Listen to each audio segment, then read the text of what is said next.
Eh bien, bonjour et ravi de vous retrouver pour ce tout nouveau numéro d'Happy TV Le Mag, quelque part en Occitanie. Le grand format de cette semaine, direction l'Aveyron. Et oui, une partie se trouve en Occitanie. Regardez.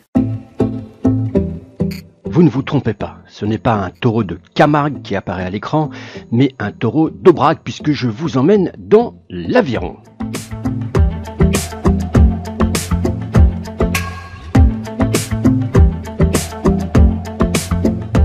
Nous sommes plus exactement à Créjoul. Et qui de mieux pour nous en parler que Michel Fabre et Claudine qui nous ont accueillis dans leur chambre d'hôte et qui vont nous parler de leur patrimoine.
Michel, bonjour. Alors, ce pont, il a une histoire. Racontez-la nous. Oui, alors ce pont, ce sont les moines de la Domerie d'Aubrac qui, à l'époque, avaient le domaine, à exploiter le domaine des Bourrines et étaient obligés de traverser le Dourdou qui était plus important au niveau haut que ces dernières années. Donc, ils avaient construit ce pont pour pouvoir passer tranquillement. C'est un pont qui date des années du XIIIe, XIVe siècle.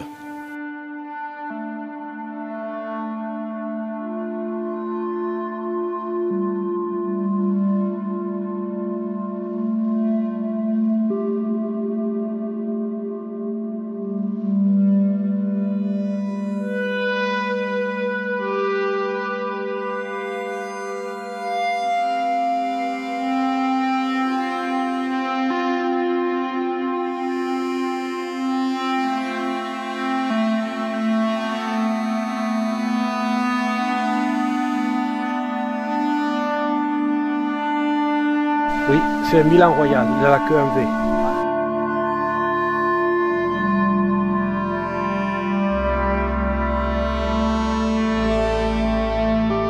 Peut-être elles sont toutes seules. Elles se promènent seules, peut-être. C'est possible.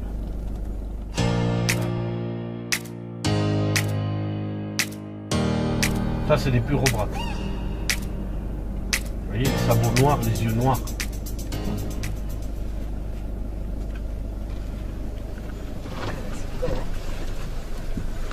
Et les petits tounes, vous êtes de sortie là aujourd'hui, et oui, bien pardi.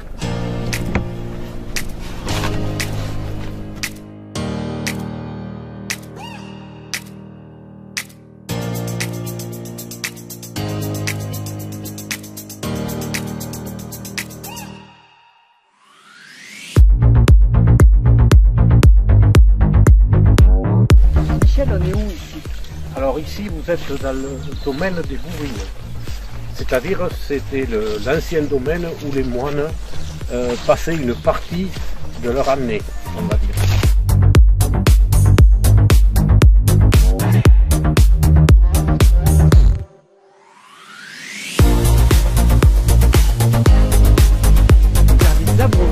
Vers les abreuvoirs des bovins et des ovins. C'est-à-dire les abreuvoirs des bovins, ce sont des grandes pierres qui ont été taillées pour faire des auges et l'eau circule d'un abreuvoir à l'autre sans tuyau, sans rien.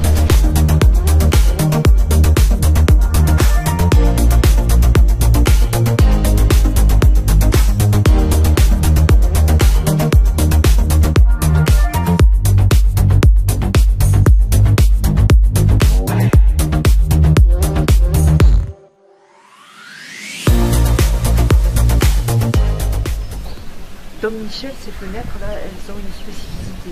Oui, ce sont des fenêtres à meneaux. C'est-à-dire que la croix que vous voyez au milieu de la fenêtre est en pierre. C'est pour délimiter les vitres de la fenêtre.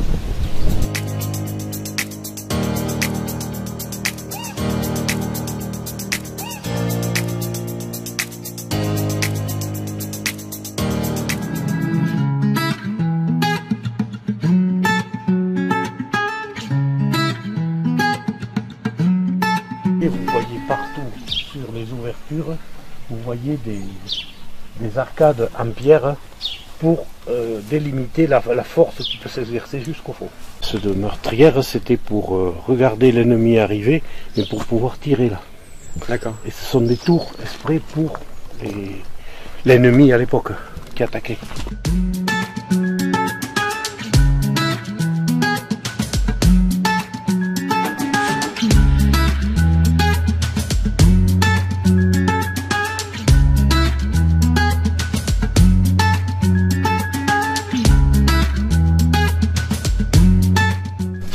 Vous avez vu la fermeture?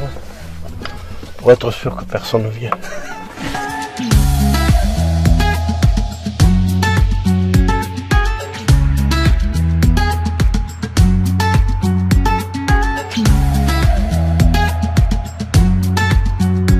Alors ici, c'est la porcherie.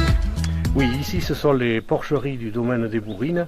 À l'époque, les moines élevaient des cochons, faisaient naître et engraissaient et abattaient leurs cochons pour se nourrir eux-mêmes, puisqu'ils vivaient en autarcie. Donc, dans la partie centrale, en face du portail, vous avez le logement du porcher. De chaque côté... Grand confort. Grand confort. Par les côtés et devant, de part et d'autre du logement du porcher, vous avez les étables pour les truies et les petits. Et au bas des porcheries, de chaque côté en bas, il y a les tables des verras. D'accord. Donc tout ça se retrouve dans la cour. Et tout le monde se retrouvait dans la cour pour justement faire la saillie et la monte des truies.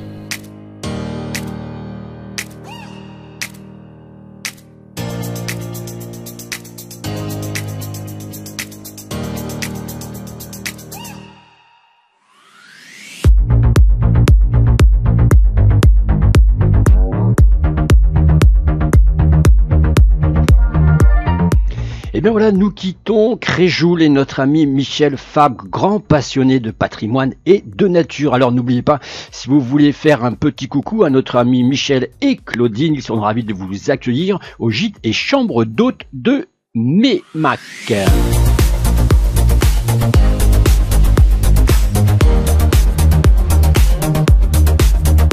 À suivre dans Quelque part en Occitanie, un autre reportage organisé par l'association Mieux Vivre pour tous avec sa présidente Brigitte Nézus. On va se poser les bonnes questions et on va aller sur un salon où on va parler de biodiversité, mais aussi on va parler produits locaux. Et ça sera suivi directement par la recette de Seb. Hello, alors 17h c'est le tea time. Tea time c'est glace. Alors moi je me dirige vers les glaces. On m'a dit que Émilie elle faisait des glaces maison. Bonjour Émilie. Bonjour Franck. Comment ça va? Ben ça va pas mal. Alors des glaces maison, enfin des glaces fabriquées par vous? Ouais. Avec les brebis. Enfin des brebis, c'est les vôtres? Ouais, ce sont nos brebis, on a 200 brebis, on est dans les Hauts-Cantons, sur la commune d'Avesnes, entre Lodève et Bédarieux. Et on produit du lait du mois de janvier jusqu'au mois de novembre avec 2 troupeaux. Et on transforme ça en fromage, en glace et en lait. C'est encore dans l'Hérault ça, non? Ouais, c'est encore dans l'Hérault. Donc ça veut dire que je peux y aller sans passeport? Normalement c'est bon, même pas de carte d'identité. Ah, je peux y aller comme ça? Ouais, c'est bon. Ouais, et puis on est plutôt tolérant. Bon alors dis-moi un cheptel de combien de brebis? Alors, en permanence, on a 100 brebis à la traite. Mais en tout, il y en a combien du coup? En tout, il y en a 200. Il me semble avoir vu des années où tu en avais 400 à 500. Alors, il y a 6 ans, quand on s'est installé, on travaillait pour Roquefort et on avait 400 brebis. Et on les nourrissait au large. Et alors maintenant? Et ben maintenant, on en nourrit 200. Ouais, c'est quoi la solution? Est-ce que c'est l'année prochaine, je vais te voir avec 100 brebis? Non, je pense pas que tu nous vois avec 100 brebis parce qu'on a trouvé l'équilibre sur la ferme. Mais c'est clair qu'il y a une grosse question à se poser sur le réchauffement climatique sur les fermes et comment est-ce qu'on va gérer ça. Donc nous, on a géré ça en ayant un prix du lait beaucoup plus élevé. D'accord, donc une autre façon de penser, une autre façon de cultiver, une prise de conscience. Complètement, parce qu'on avait la chance de traire pour Lactalis avant. Donc on n'était pas forcément rémunéré.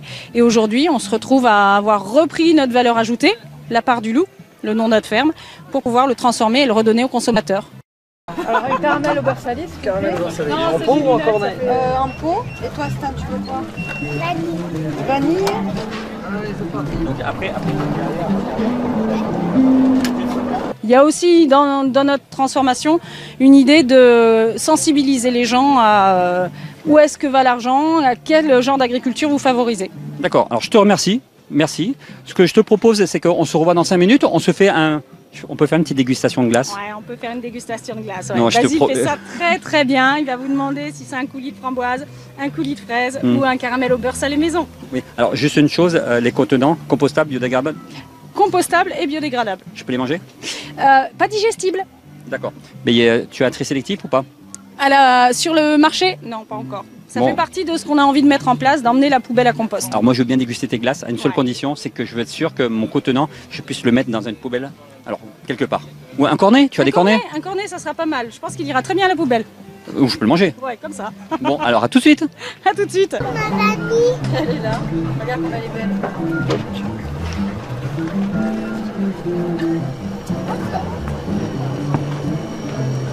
Oui, c'est l'heure de la glace. Est-ce que je pourrais avoir une glace? Éventuellement. Alors, une glace. C'est une glace bio? C'est une glace bio, élaborée dans les Hauts-Cantons, comme on l'a dit tout à l'heure, à base de lait de brebis, nourrie dans les alpages, si on peut dire, et elle est tirée directement devant toi. Voilà, c'est une glace à l'italienne. À l'italienne, Ouais. d'accord. Alors, je te la sers? Oui, vas-y. Allez.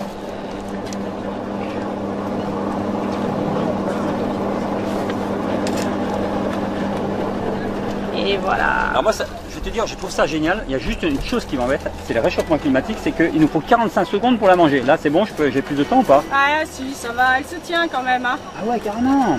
Alors, c'est pas une glace à l'italienne avec de la poudre et de l'eau, hein. C'est ta glace au lait de brebis faite maison. Donc celle-là, tu as au moins 1 minute 30. Dans 10 ans, tu n'en auras peut-être plus qu'une minute 10. Hein, D'accord. Puisque là, Donc ça c'est une première chose. Alors dis-moi, c'est bien cette glace, je suis content, là, je suis venu aujourd'hui à Restinquières. Mais est-ce que j'ai des possibilités de la manger ailleurs cette glace? Parce que moi je la trouve très bonne, mais alors, je mange en même temps, j'en profite, elle est géniale. C'est ça, en tant qu'à faire, quitte à être dégustateur, autant y aller jusqu'au bout. Alors pour la retrouver, notre glace, tu peux aller dans des boutiques de producteurs. Donc du coup, on distribue ça à Gignac, à l'Odève, à la Boissière, et puis en boutique de coopérateurs à la Cagette. Alors la petite question que je me pose un petit peu, c'est le côté vitamines, protéines, calories. Tu es au courant un petit peu peut-être? Ah ouais. Ah dis-moi. Alors si tu veux, dans une glace comme ça, on va être à 18% de sucre. Quand tu achètes un McDo en supermarché, tu as 30% de sucre. Donc tu vois le fossé qu'il peut y avoir entre une glace fermière et puis une glace élaborée par des industriels. Là, tu as le sucre minimum pour que la glace elle se tienne et qu'elle puisse quand même résister à la surgélation. D'accord, parce que tu sais, il y a une chose, c'est que pendant 30 ans, on nous a dit qu'il y avait trop de graisse dans les aliments. Et là, cocorico, qu'est-ce qu'on nous dit? Il y a trop de sucre. Alors maintenant, on nous dit plus de sucre. Donc là, c'est une bonne alternative ces glaces, c'est-à-dire pas trop de sucre, juste ce qu'il faut. Ah bah une glace fermière, tu es sûr de retrouver que les produits les plus naturels, il n'y a pas d'additifs. Dans une glace comme ça, tu n'as pas 80% d'air non plus, donc ce qu'on te vend, c'est que du touchable. Hein. C'est vraiment que le lait des brebis, on ne vend pas 80% d'air. Alors, voilà. D'après ce que j'ai compris, tu as prévu 0 déchet, c'est-à-dire on mange tout. On mange tout. On va tout manger. Même tes petits pots. Les petits pots sont compostables et les cuillères sont en fibre de bambou et elles sont compostables. C'est-à-dire que tu as cette philosophie du 0 déchet, 0 emballage. Ouais. Et à terme, ce qu'on voudrait, c'est mettre sur les marchés carrément une poubelle de compost. Oh, génial! Comme ça, au moins, la boucle est bouclée. Parce que souvent, on emmène notre sac plastique et ça finit. Parce que c'est bien ces histoires de biodégradables, compostables, c'est génial. Ouais. Mais le problème, tu sais, si on n'a pas un système de tri derrière, ça sert à rien. Autant mettre du plastique, c'est la même chose. Et en plus, il y a même une meilleure reconnaissance. Donc c'est vrai qu'il est important derrière d'avoir un système de tri, sinon il tient. Hein. Non, et puis nous, la boucle sera bouclée parce que ça partira sur le tas de fumier. Bon, génial. Et franchement, tu sais quoi? Ta glace, je la kiffe grave à mort. Merci.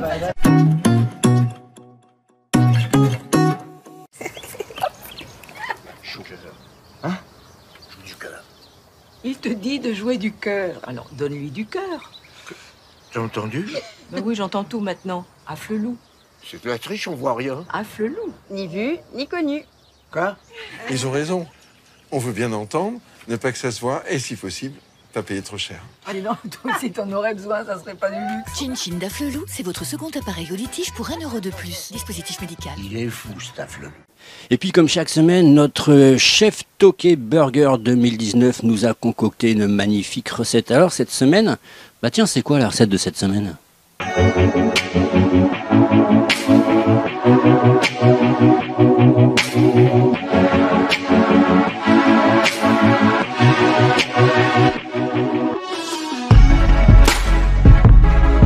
ne vous reste plus qu'à déguster.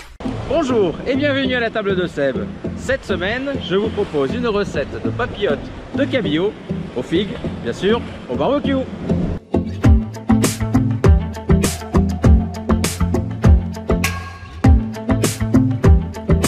Pour cette recette, il vous faut de l'huile d'olive, de la fleur de sel, de l'échalote, du romarin, du gingembre, bien sûr des figues et un pavé de cabillaud. Pour commencer, épluchez et hachez l'échalote et le gingembre.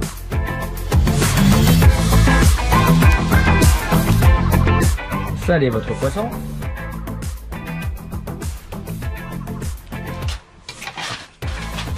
Et le mettre dans une papillote.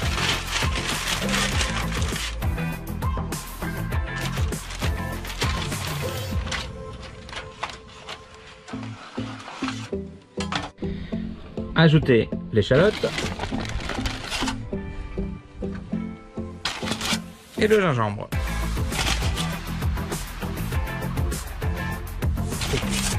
Coupez 5 figues en 4. Celles-ci viennent du jardin de chez mes parents. Et les ajouter dans la papillote.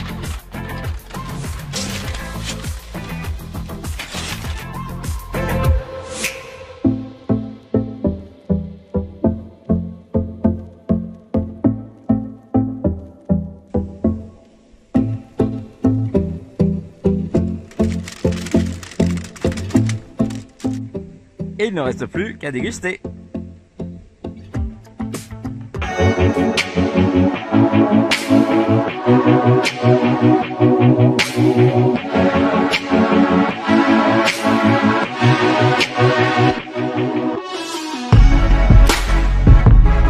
Il ne vous reste plus qu'à déguster. Et vous savez, les nautiques de Port-Camargue ont été annulées sur 2020 suite au Covid-19.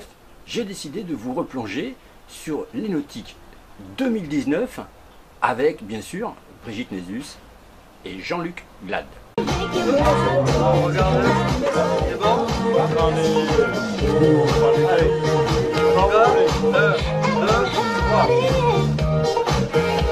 voilà.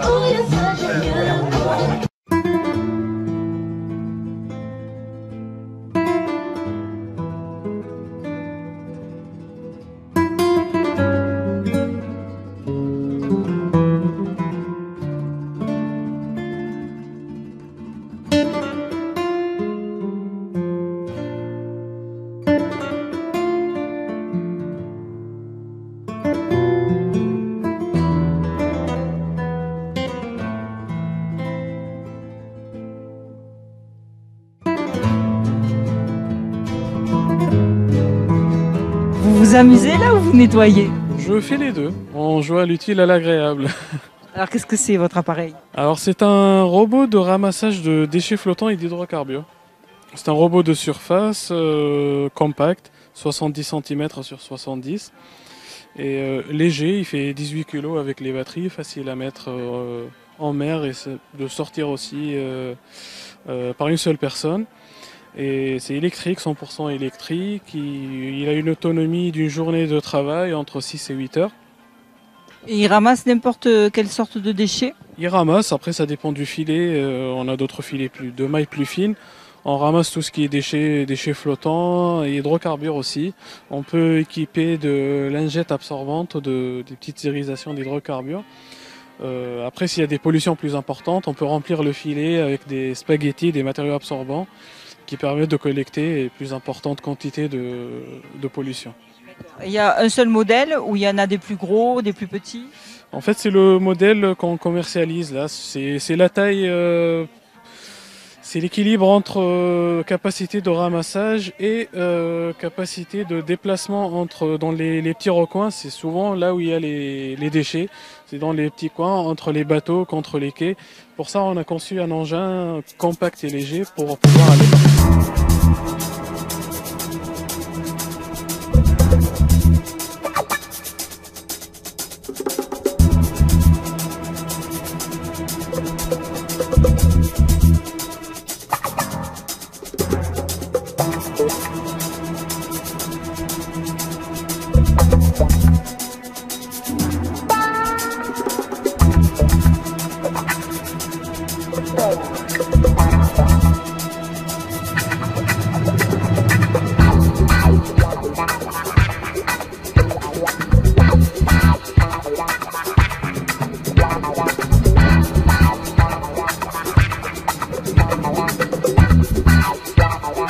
Jérôme, bonjour. Qu'est-ce que vous faites sur le salon des nautiques?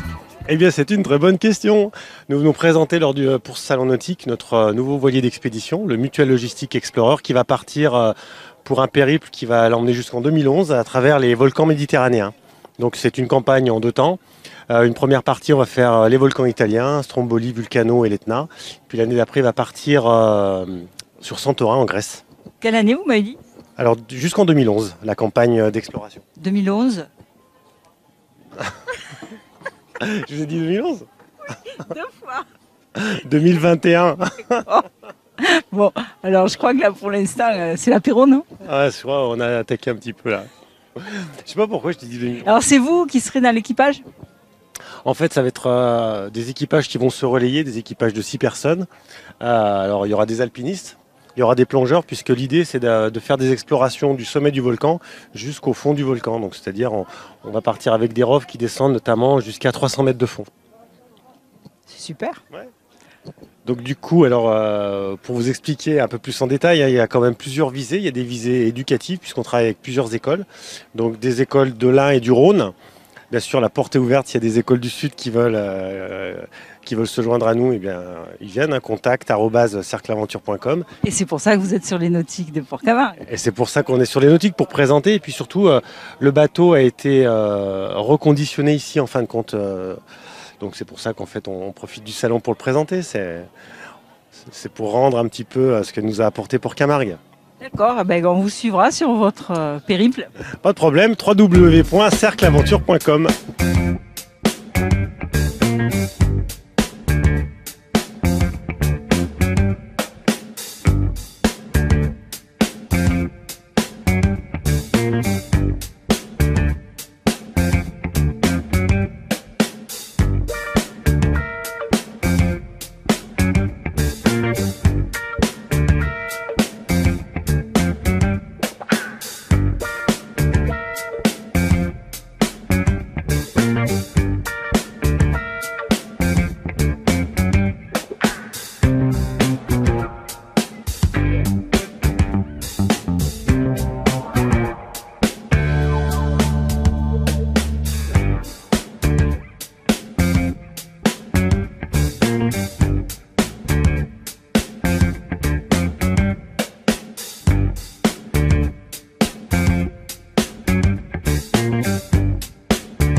David, bonjour. Alors vous m'amenez faire un petit tour en voiture avec cette voiture qui est un peu particulière puisqu'elle va sur la route mais elle va aussi sur l'eau. Et oui, c'est en même temps une voiture, vous allez à 80 km/h sur la route, donc vous êtes homologué sur le réseau secondaire.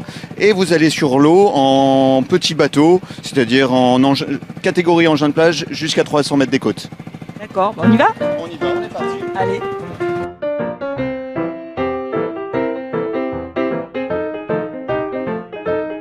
On est parti, on se jette à l'eau?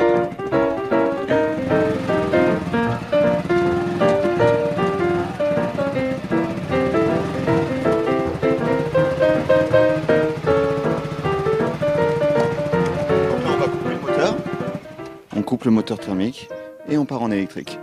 D'accord. En plus, c'est super calme. Et là, c'est super calme. C'est le plaisir de naviguer en électrique. Et voilà, vous êtes dans une voiture, donc c'est vrai que vous avez les gens qui vous regardent. Vous passez pas inaperçu à bord de ce véhicule. Vous avez plusieurs modèles, parce que là, on est à 2. Mais est-ce qu'il y a des modèles où on est... Alors, ce modèle-là qui est fabriqué en France, on n'a que ce modèle-là. Et par contre, on a des modèles qui sont fabriqués en Europe et où on peut emmener 9 personnes. Et on a même des bus amphibies.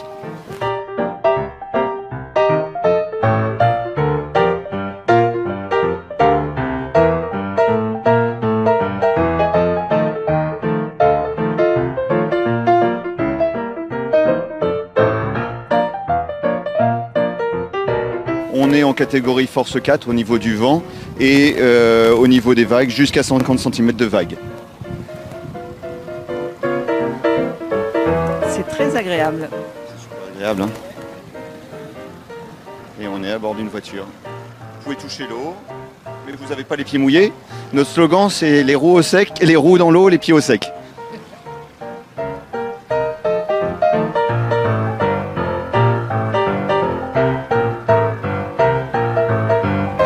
Et donc pas besoin de permis bateau là?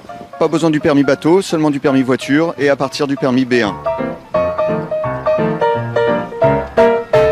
On démarrer le moteur thermique pour pouvoir remonter. On passe la vitesse et quand on arrive, on a juste à accélérer. Et on est sorti de l'eau. Donc tout simple. Et tout seul. Voilà. Tranquillement. Belle balade, merci. Ouais, merci.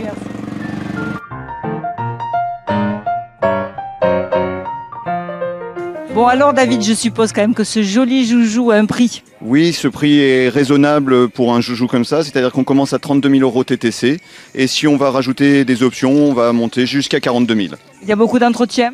Il y a peu d'entretien, après c'est comme un bateau, c'est obligatoirement le rinçage en sortant de l'eau, notamment l'eau salée, et puis c'est du graissage. Donc c'est vrai qu'en plus on peut faire du fluvial avec. Ah ben vous faites du fluvial, vous allez sur les lacs, vous allez dans des endroits, des eaux paisibles, et là c'est le pied.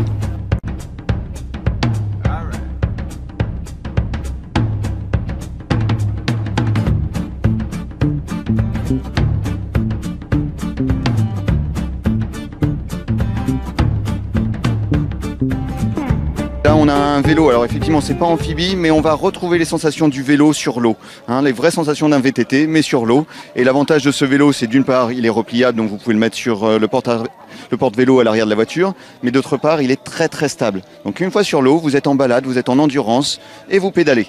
Et on fait un effort physique. On fait un effort physique, c'est du sport, mais ça reste du sport très accessible. Et celui que j'ai et que je vais essayer devant vous, en plus il a l'assistance électrique.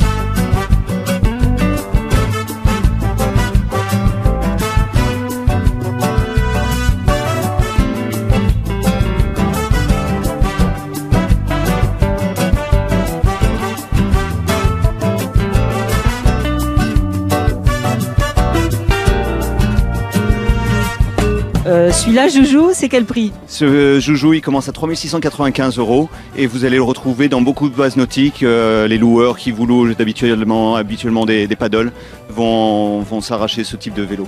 Alors pour l'instant, c'est que du loisir. Il n'y a pas des compétitions ou... On est en train de travailler là-dessus. Il y aura des groupements sportifs avec des compétitions, des choses comme ça. Oui, tout à fait, ça vient.